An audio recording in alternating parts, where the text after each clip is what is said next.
What's up, you plebs? It's YourTotalWarMaster, and today we have a bit of a mod review. This is Silmarillion Total War, if I am pronouncing it correctly. Of course, I'm not 100%, how would I say,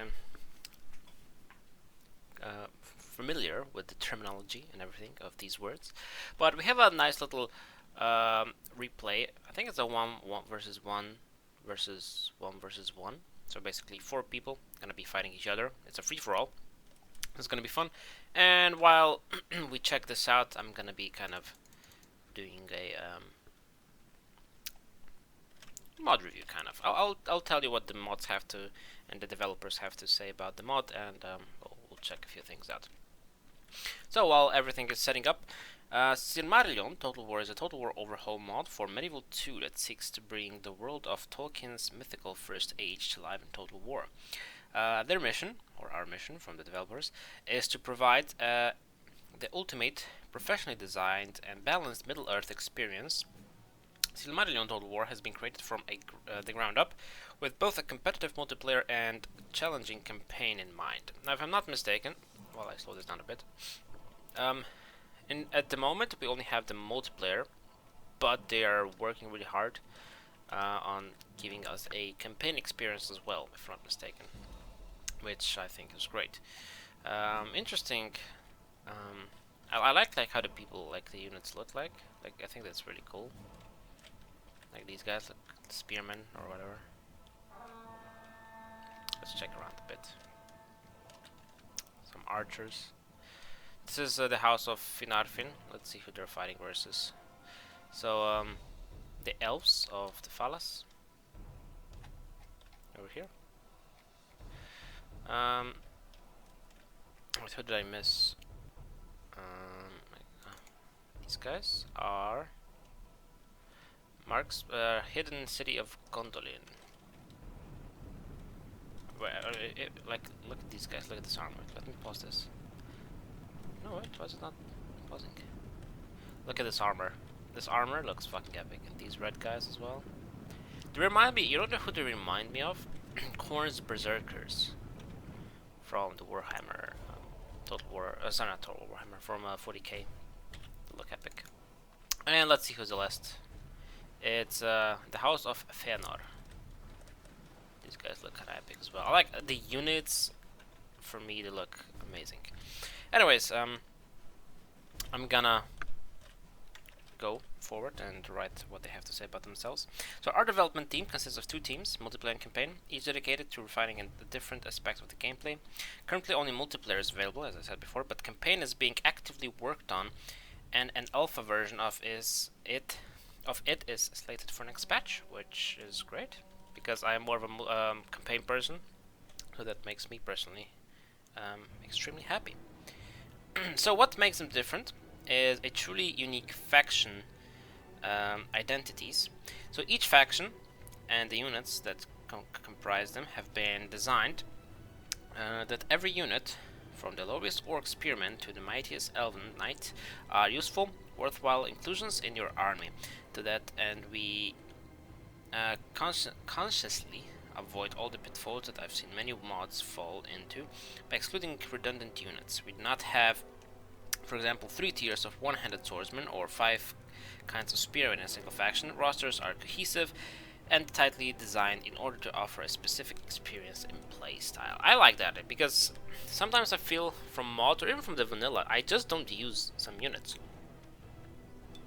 because they're just not worthwhile getting. So I think this is a good idea, that you basically try to make it that every unit is actually a part of an important part of the game. So I think that is great. Anyways, after that they have meaningful unit distinctions. I use around a dozen different statistical templates in order to maximize the distinctions between unit roles and weight classes across the mod. Light, medium, and heavy skirmishers. Then you have infantry, cavalry, shock infantry. Infantry, cavalry, shock infantry all have stainless stat lines that give them specific and separate functions / weaknesses / strengths on the battlefield. And the last thing they have is impeccably balanced multiplayer. I'm a game design student, and slim part of my portfolio is the testing ground for new ideas. I take this aspect of the development seriously and pour a lot of thought and energy into our multiplayer meta. The end result of this singular dedication to quality is, in my obviously humble and unbiased opinion, wink wink, one of the best balanced multiplayer experiences available in Total War modding. Now, personally, as I said, I'm not a big expert on the multiplayer area, but the way I kind of feel about this is that it could actually like be a competitive game, because, for example, Medieval 2 multiplayer could not do that, because I kind of feel like you would have to ban out elephants, for example, because elephants are just brokenly OP, if you ask me at least. Maybe there are ways around it, but there are just parts of the game that are just broken OP and would not work in a competitive environment. At least not a really serious one, like League of Legends or CSGO or whatever. Of course, you know, you can have competitive environments, but in a different way, you know, in a less organized and slightly smaller fashion. But this kind of seems like it is a bit more seriously taken. You cannot really do that much cheese. Of course you can still do, because, you know, it's Total War. Of course you can do fucking cheese stuff, but I would at least personally think that the meta could be actually something that is balanced to some extent. That there are different things that you can use and are still useful. Another thing, of course, going back to it, is that every unit is useful. So I think that, you know, those two things kind of go hand in hand. When we look at the battle, it seems like they kind of, everyone is picking their own enemies. This on this side, we have the battle between the elves and Gondolin. On this other side, we have Finarfin and Fëanor. If I only knew how to pronounce these things. I like if I look around the map, like, this is a really unique map. You don't get these kind of how would I say, maps in the original, or even in some mods, where there's a lot of things going on. You know, this is like a small hill over here with, there's a small town on this side with some, you know, a castle or something. I find that really cool. And, you know, there's some forest everywhere around, but on this side again, you know, I have fucking Stonehaven, or however that's called, Stone. Not sure what that's called, but anyways, that thing. You know, like, it's really, the battlefield is like, it's so, like, how to say, there's everything. Like, you have this lake, small, or a river. I think I would say probably it's a lake, right? Yeah, it's a lake. There's like everything on this map. It's so nice. It's big as well. It has a bit of everything, and I really enjoy that.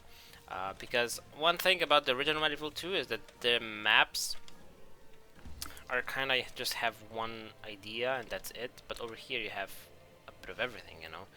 Like this, how cool is like this part? You never see that in like the original or even in most of the mods. But nevertheless, let's return to battle. Let's see how this looks. We have the blood. Like, these units look absolutely fantastic to me. The arrows look good as well. I mean, if you ask me, this looks better than most, like, most common Total War games. Maybe it's just because of, like, the design idea, but for me, this looks much better than, for example, Attila. I don't know why. It just does. Like, the arrows look so much better here than in Attila or Three Kingdoms or wherever. Just like they have like those things behind them. This looks just, it's so much better. And these guys, Armors of the Hammer, I love these units already. They're so cool. They remind me of Khorne's Berserkers from the 40k universe. Let's see what we have over here. Some light infantry.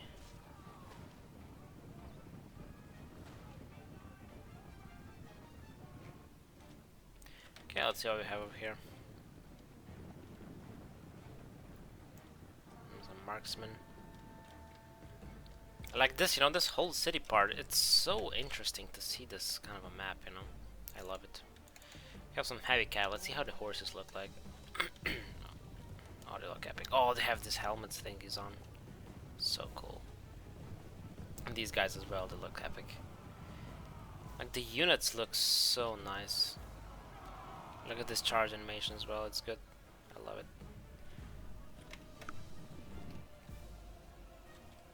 Now, one thing that this game doesn't have, maybe yet, or maybe it's not intended to have, is diversity between inside a unit. So for example, Rome 1, this is basically the same idea as Rome 1. If you have a unit, I think everyone looks pretty much the same, right? If I'm not mistaken. They're not like different between themselves, right? But that's fine. I don't mind that much. It doesn't bother me personally. Actually, no, wait. These guys are a bit different. Maybe they just have less diversity, but I don't mind that. And maybe, you know, it's a lot of work to make models.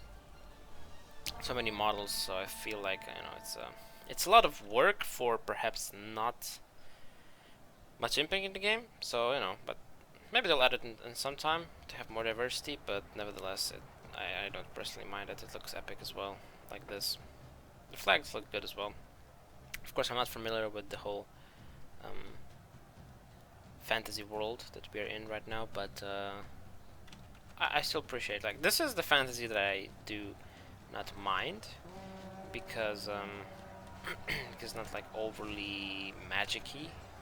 This is good, you know, for me this is perfectly fine. These guys look like Vikings, that's very cool, but these guys are a bit different, so I get that there is some unit diversity, I think, between them. Just perhaps a bit less. Oh, look at this beautiful battle.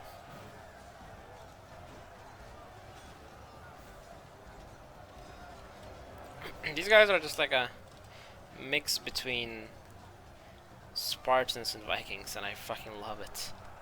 It's great. Let's try to find out some other units as well. These more... Are these some missile units? Oh, these guys look awesome. The two-handed swordsman. But no, wait, they're missing missiles. Okay. Alright, they have, yeah. That's why they don't have shields, so I guess it's not really a two-handed sword. But look, like these units just look awesome. The shields, I love them. They're so cool. Look at the charge coming in. Oh, I love it. Like, how cool do these guys look? They're, like, their armor, their color scheme. I love the color, like, they don't look bland. They just look so interesting. One thing about the new Total War games that I personally don't like is that the units just look bland, but they are very vibrant over here, and for me that's just so important.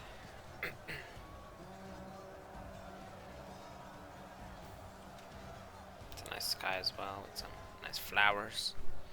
These stakes are awesome as well. There's that probably I'm not sure if that was here before, or can some of the archers actually put it down while they're deploying. We'll have another cavalry charge going on over here.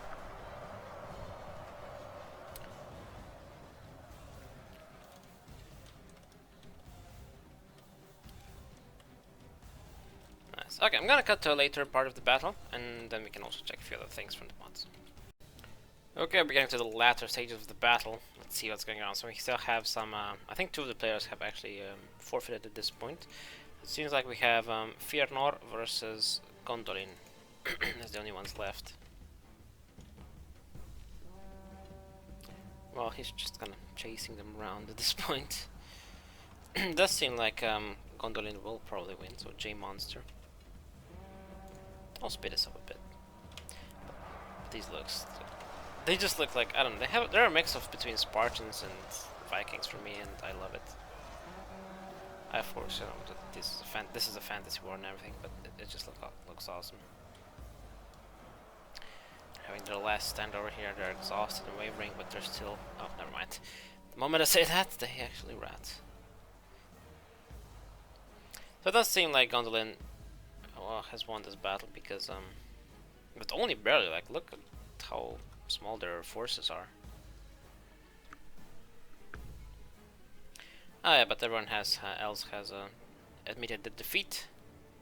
So yeah, J Monster has won this battle, which was absolutely epic. And now let's check some of the other parts. Like these cutscenes, not cutscenes, loading screens are really awesome. So going over here, for now we have Wars of the Jewels campaign still unavailable for the moment, and War of Breath campaign. But worry not. Let's see if we have any historical battles. Yes, we do. So at the Fall of Gondolin, Sack of the Havens, Orc Raid on Brethel. I'm not even gonna try to read that, part 2 and part 1. Grassy Template, and Dagor knowing Gileath, Jesus, I can't read. And Battle of Tumhalad. And now let's check some of the factions. Let's go Altar of Melkor, because why not? So, let's see how the factions. We have Fëanor, we have Gondolin, Doriath, we have Haleth, Angband, the realm of Angband, Dominion of the Tolin Garhoth.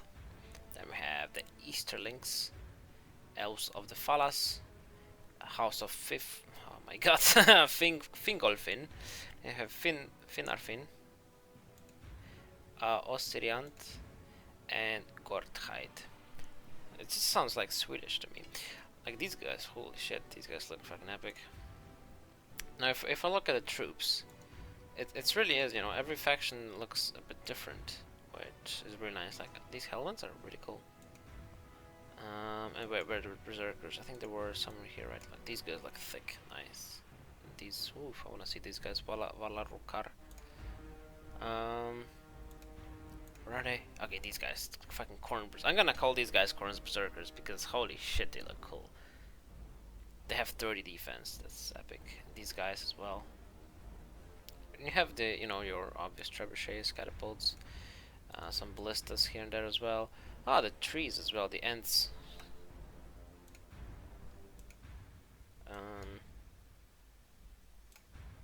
So yeah, the unit diversity is, I think, every faction has like really unique stuff, which is really good, I think.